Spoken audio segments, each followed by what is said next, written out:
3. Ladies and gentlemen, boys and girls, children of all ages, thank you so much for joining me for this brand new interview. I'm reunited with a friend. I'm reunited with a good brother of mine.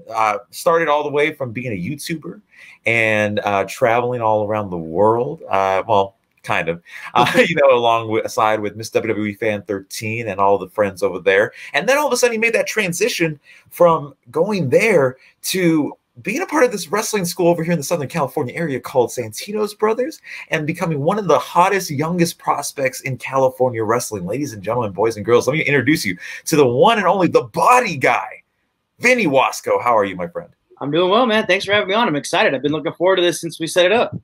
Yeah, man, I'm excited. I think this is the first time we've actually spoke in a while. Oh, yeah, in a while, of course. And I could be wrong. This might even be the first time, quote unquote, face to face too, right? Or I think the most has always just been through direct messaging and all that. Because I don't even think we've ever met in person, have we? No, sir. Yeah, which is crazy because we live in California. I'm in LA almost all the time. I know you're not in LA, but you're around the LA area. So I mean, me being there all the time, it's crazy that we've never run into each other.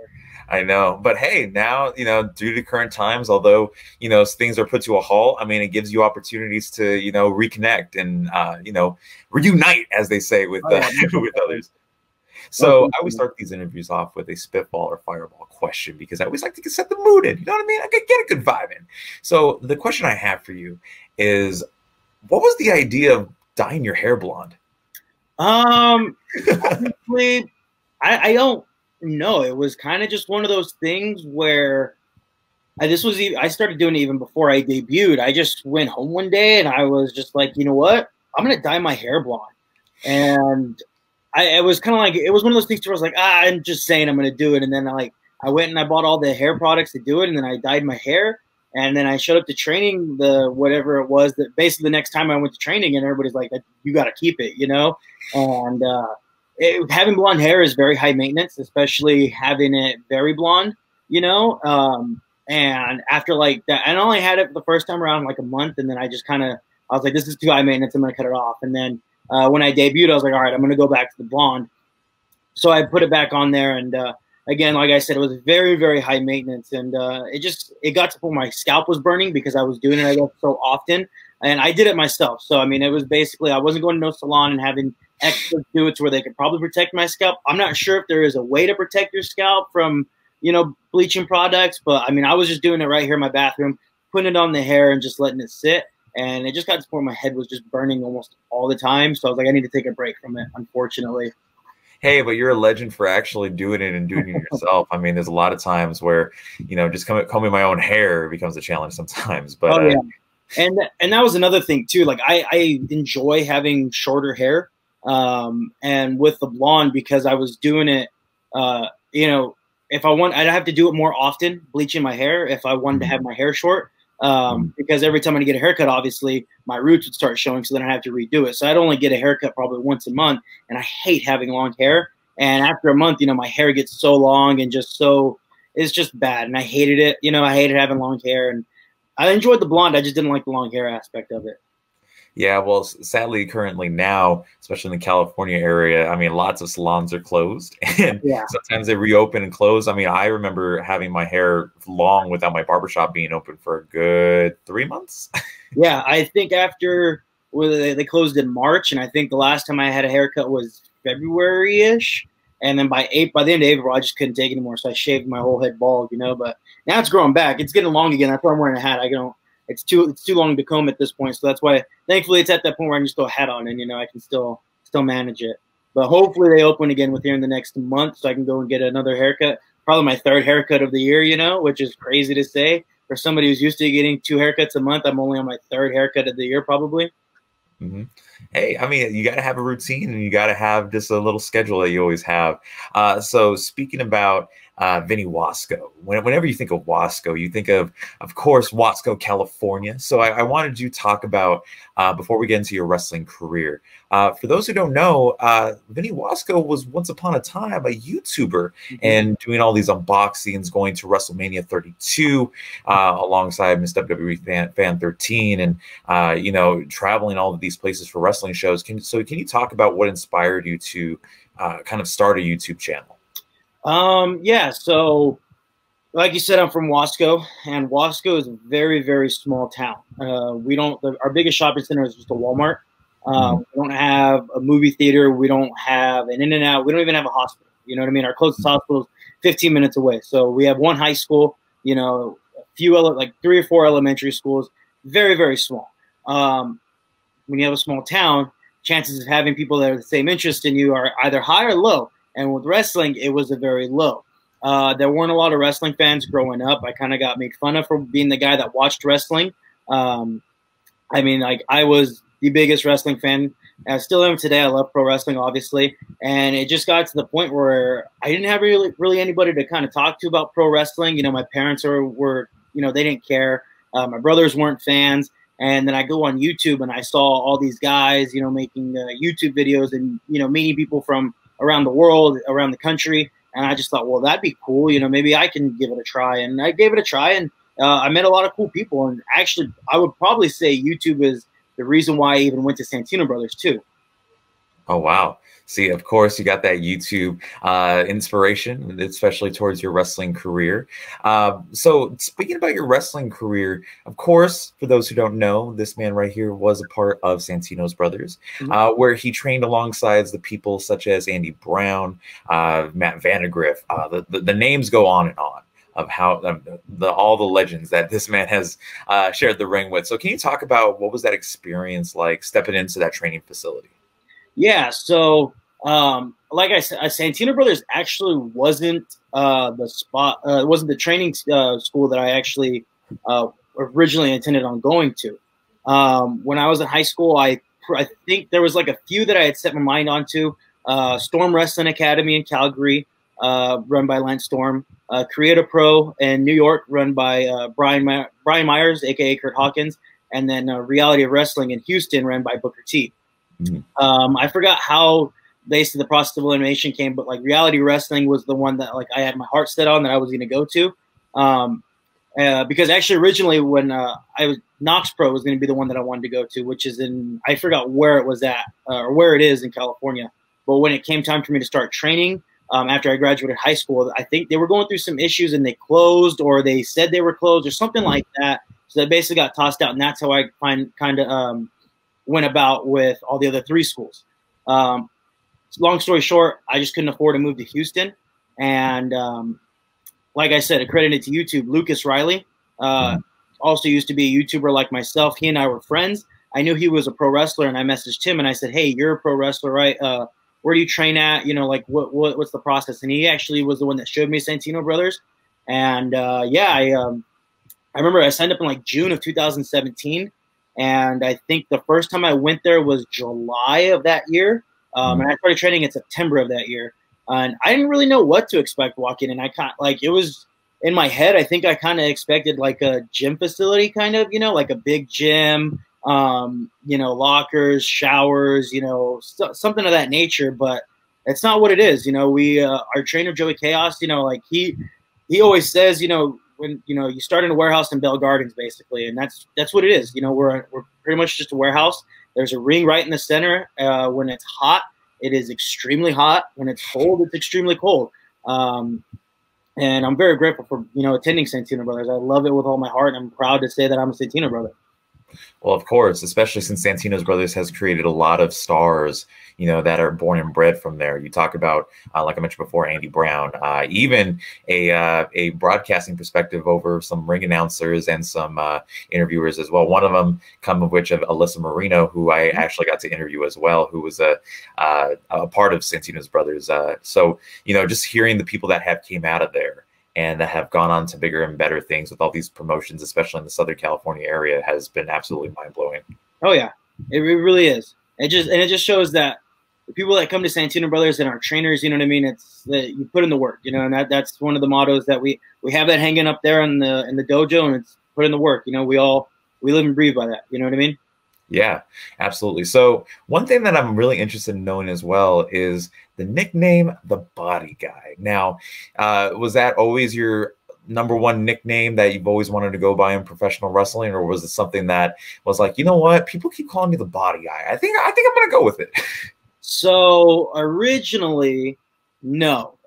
Basically, one day at Santino Brothers, we have a thing called open ring. Basically, you just show up and who's ever there, you know, kind of work out. You know, and we were doing a tag team match, me and Baron Rota, and we obviously look at me and I'm not the most in shape. I mean, I'm in shape. I don't have the most aesthetic pleasing body, you know. And I took my shirt off and I was just like, I'm a freaking body guy, dude. And Baron's extremely ripped and jacked, and he's like, yeah, we're the Body Guys, and we just started messing around, calling ourselves the Body Guys. And they're like, that actually works for you. Why don't you try it? And so we did a couple of things, you know, practiced promos and practiced some matches as me as the Body Guy, and they were just like, it's working for you. You got to keep it. And so that's kind of pretty much how it came about. It wasn't anything that like I was, you know, going home and thinking about, you know, like it happened by chance. I showed up one day and I was just Jimmy jacking around, and I was like, I'm a freaking Body Guy, ha ha ha. And yeah, that's pretty much how that came about, off of just me goofing off. Well, I mean, it is a very iconic nickname, especially in the professional wrestling business, and known as the Body Guy. I mean, when you kind of think about it, that's kind of a nickname that is not really known in the professional wrestling world today. It's kind of more of an old school classic kind of nickname. You know, back in the 80s and 70s when, you know, you had all these big, larger than life athletes, and then you had all these nicknames back in the day. And then I feel like that you're reviving that, especially in nowadays times. Maybe. I mean, I don't really think that I never crossed my mind as being like an old school kind of thing. You know, I never really crossed it as that. It just was, my trainer said you should keep it, and I just kept it, you know, and I ran with it, and you know, yeah, it's just kind of, you know, and I've tried to evolve it as much as I can, you know, instead of just being stagnant on one. You know, I try to evolve it, you know, the daily dose of vitamin D, you know, taking your vitamins, and, you know, all that other, you know, goofy stuff that a Body Guy might say, you know? Oh, yeah.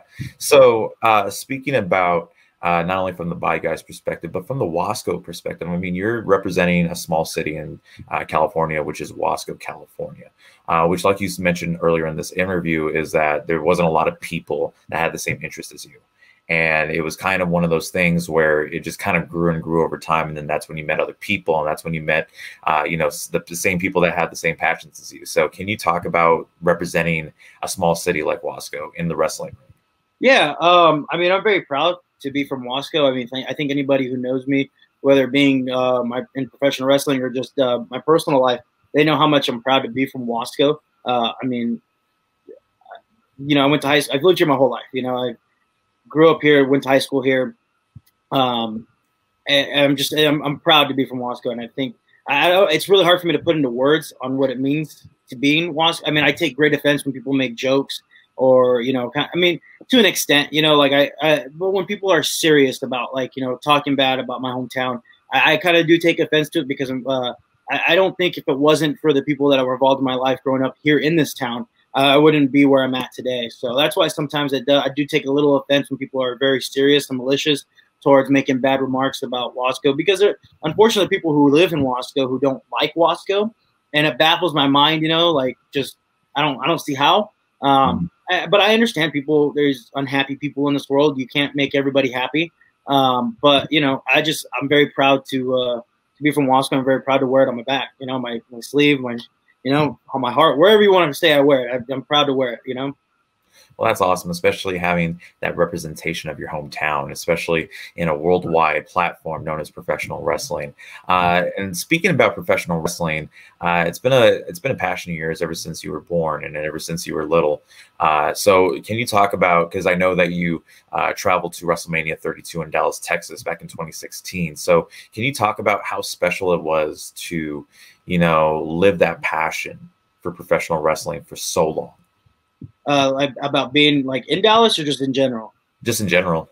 Yeah. I mean, ever since the first time that I watched it, I just knew that this was what I wanted to do. Every birthday, every Christmas, you know, growing up was like, hey, give me something, you know, like it was specifically, you know, whatever it was, a toy or whatever it was, you know what I mean? It was like pro wrestling. And even to this day, like my grandma, at least, you know, she gets me something that somehow, some way you can relate it back to pro wrestling, you know? And like I said, growing up too, like when I got to high school, like growing up, I really wasn't the most athletic person. I didn't really, I played a few sports here and there. You know, I think the most consistent sport that I played was basketball. But when I got to high school, you know, like before high school, I played 2 years of like football, and then I wrestled for like 2 or 3 years. Maybe played baseball 1 year, but when I got to high school, you know, I started playing all 4 years.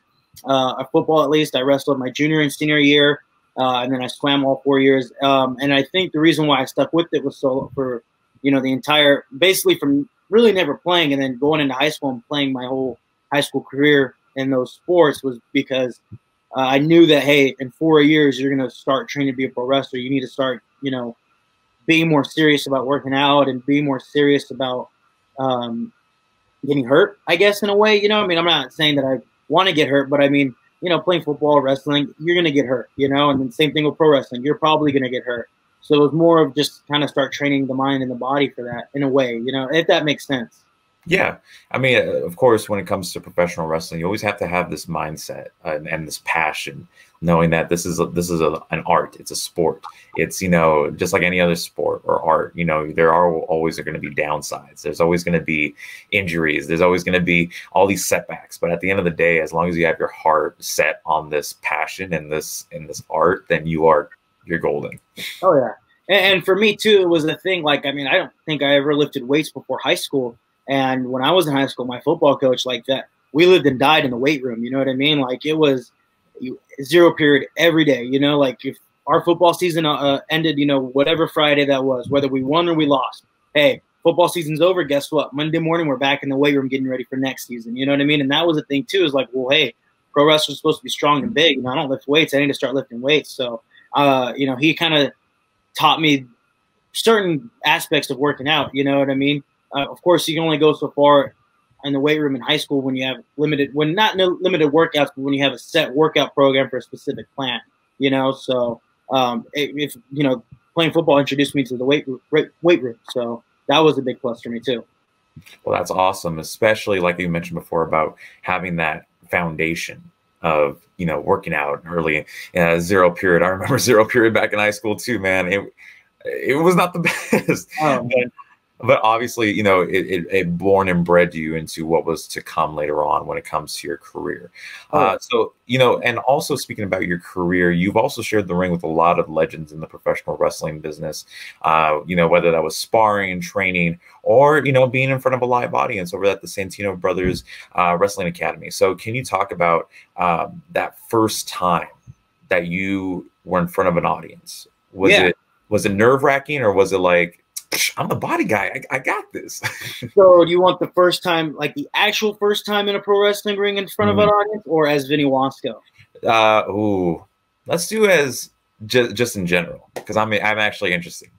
So the first time was I was actually had only been training 2 or 3 months. I started in September, and it was a Christmas show, and they needed somebody to be Santa Claus, and I don't know how. I guess I made reference that I'd played Santa Claus before in high school and like elementary school plays, and yeah, so like, okay, well, you're gonna wear the Santa costume and you're gonna go out there, and I guess I don't really remember the feeling of being out there. I remember being really excited, maybe just because I knew that I'm not really me. I'm playing somebody else. You know, I'm Santa Claus. You know, like how can you mess up as Santa Claus? You know, you really only got to throw some candy canes, you know, and say ho ho ho. I think Jake Atlas came down and beat down Santa Claus, if I remember right, him and the Bomb Squad. But yeah, that was the first time, and I don't really remember I just remember being excited and happy, like, hey, whoa, this was like super cool, you know, like I was only Santa Claus and I was only out there maybe 5-10 minutes at most, but it was extremely fun, and I was just like, man, I want more, you know. And that was the first time. But the first time as Vinny Wasco was October of 2018, which was my debut. And that one I was like really, really nervous for, because it was like, whoa, this is it. You know, this is the debut. This is what you've been waiting for your whole life, basically. Yeah, and it's so funny because I go back and I watch, and you know, like if I was going out today in front of the crowd, I'm more witty. But back then, I don't think I knew I didn't know many words other than I'm the body guy and flexing. You know, now I'm a little bit more witty, and yeah, that's the one big takeaway that I look at from that match was just I wasn't as witty as I am today. And I mean, you can kind of tell on my face, you know, that I am super nervous. At least I could tell, you know. Yeah, hey, nerves are nerves. I mean, I get nervous before every interview, and I get nervous before everything. I mean, it's normal. It's normal to, you know, feel that, you know, sense of nervousness. I even remember in a interview with Cody Rhodes, not me, of course, I didn't interview him. I wish, but you know, hearing that about him, I believe it was with Chris Van Vliet. He's like, I'm nervous before any interview. I'm nervous before this. It's just it's just regular emotion because you know, you're nervous about doing, you know, what you want to do and saying what you want to say and how do you say it right. You know, it's just regular nerves. Oh yeah, definitely. So one of the things that I did want to mention as well is, like I mentioned earlier, you did get to be in the presence of so many Santino Brothers alumni. And can you talk about what was it like working with people like you mentioned, Jake Atlas, people like Matt Vandegrift, you know, Andy Brown, so many people that have made an impact from Santino Brothers? Yeah. So Jake Atlas was actually he taught me a lot in the very beginning. He and I kind of grew a friendship. And I think he just saw that, like, because I think my class started at like 9 o'clock every day. And I living in Wasco, I had to drive to get to Santino, but it was probably like 2-3 hours. So I would leave around, you know, 2 o'clock in the afternoon to get to a 9 o'clock class. And I would probably get there around 6, 7. So I was there 2 hours early, pretty much every day, you know. And so he would take me to the ring and he would just, you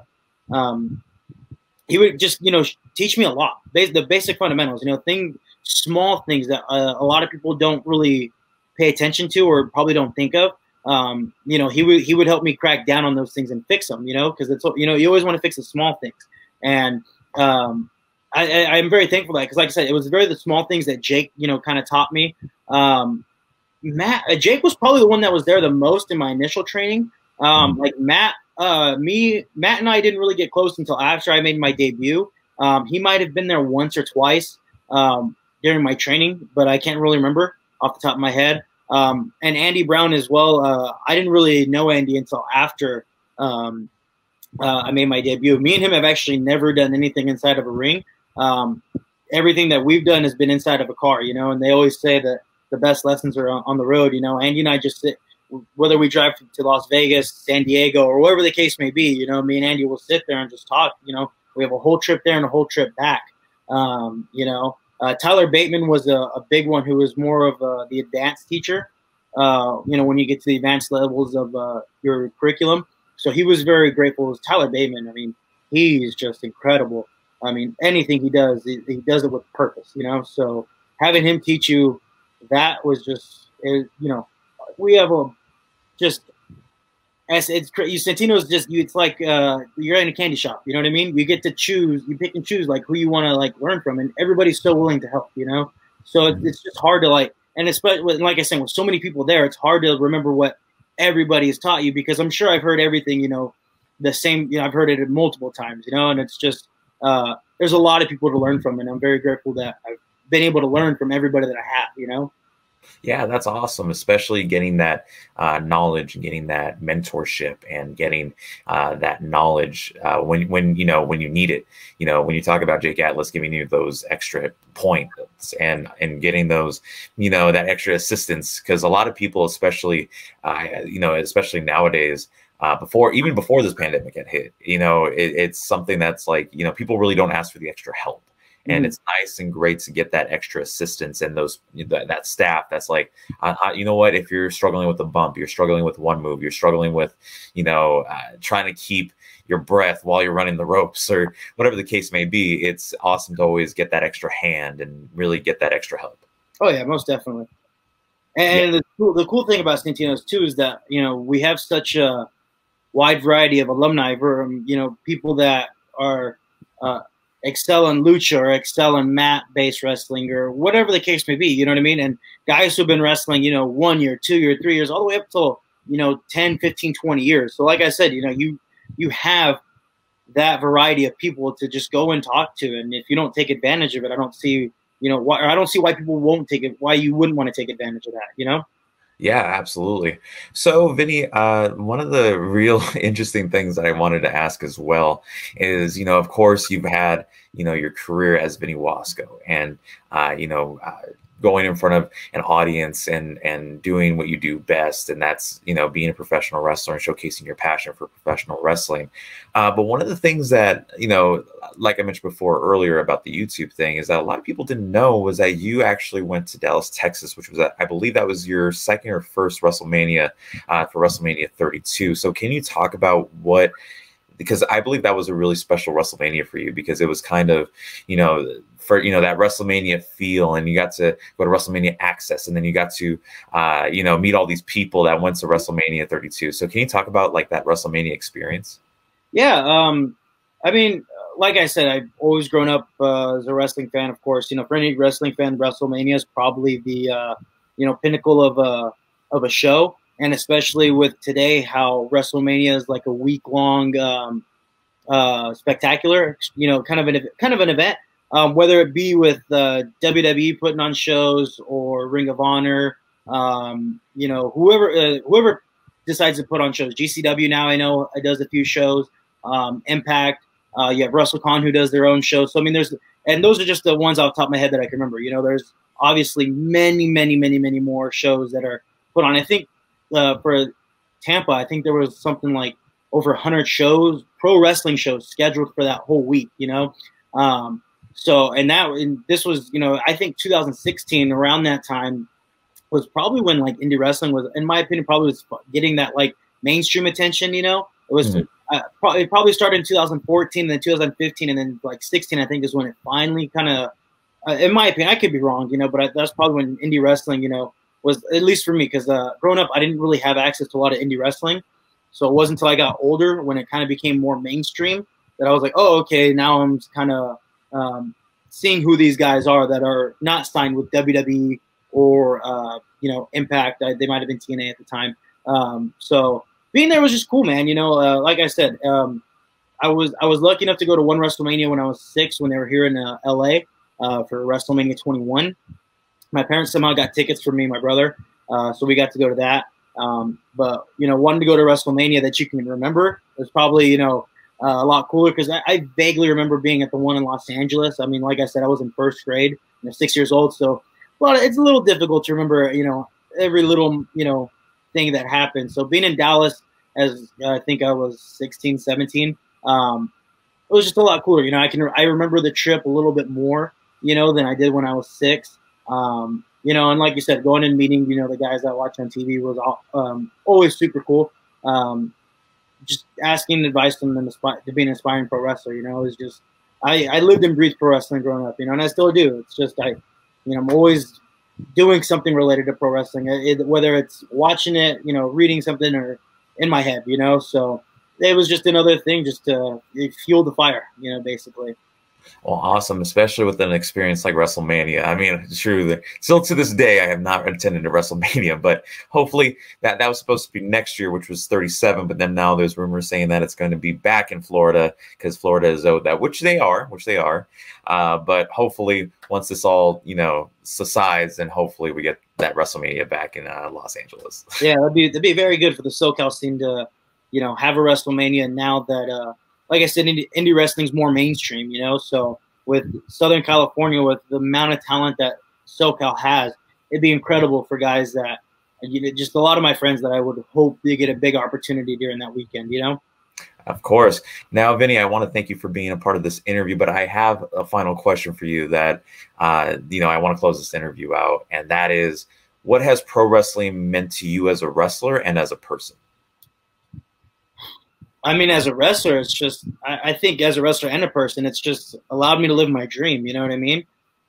Whether I'm driving home at 3 or 4 in the morning, going like this, trying to stay awake, and I'm still 2 hours away from home, it's what I signed up for, I knew what I got into and I knew what I wanted to get into. And, you know, it's crazy. Like, you know, I haven't wrestled since March. I think March 7th was the last time I wrestled. And ever since that day, we're going on 5 months now, I think. It's just, I haven't had fun. You know, I mean, I have days where I'm like, oh, yeah, this is fun. But I mean, really, like, you know, today's Sunday. You know, I'm sure if it was, you know, without the coronavirus, I'd probably be out and about somewhere at a show, you know, and I'm sure I would have done the same thing yesterday. And it just, you know, it's sad because, you know, pro wrestling is what I signed up for, what I want to do. It's my dream. I love it, you know, and have it taken away like that. It was just crazy for a lot, for myself. And I'm sure a lot of people, and especially for me, like I schedule basically my week, I guess my life around, you know, my pro wrestling schedule. Like, okay, I have this show Friday, Saturday, and Sunday. My family wants to get together this time. I'll show up. You know, maybe I can show up on time. Oh, you know, nobody's hit me up for a show yet. Okay, you know, just something. It's crazy that when you schedule your life around something, and then you can't really schedule anything right now because you don't know the next time you're gonna do it. It's just mind. You know, it's crazy. You know, and I always tell people like right now I'm living, I guess, the normal person life. You know, quote unquote. You know, like.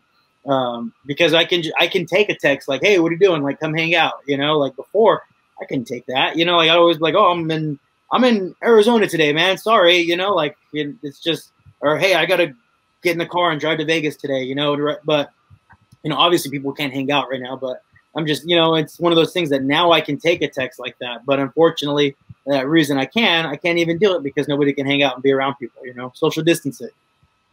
Well, that's awesome. Well, once again, Vinny, thank you so much for this. It was great to get a conversation with a longtime friend of mine. I want to say of 4 years? Around there, yeah. I mean, yeah, it's been a while, but hey, it's awesome getting this conversation. It's great to see, you know, you progress from, you know, being a wrestling fan and being a world class YouTuber to all the way to living your dream in the professional wrestling world. You know, of course, life is on halt right now, but at least, you know, you could look at those moments and you could look, you know, back from that, and you could go towards the future and say, you know what, we will get back to this. We will see all these pro wrestling events again. So from the bottom of my heart, thank you so much, my friend. And for those who don't know, you know, he has social media. So make sure you guys follow every social media that this man has. Link will be down in the description below.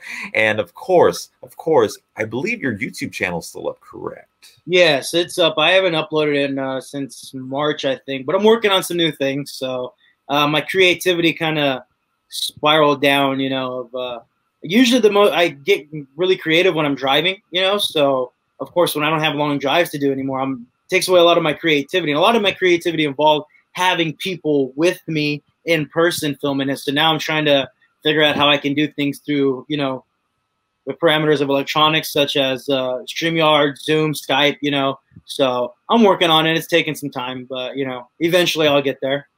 No worries, man. Well, we cannot wait for all that material to come out. So once again, brother, thank you so much. And until next time, thank you guys so much for tuning into this interview. Make sure you guys like, comment, subscribe. I have to do that because, of course, as a YouTuber, I got to pull that off. And until we meet again, thank you so much. And I will see you guys again in the next interview. Boom. Thanks for having me, man.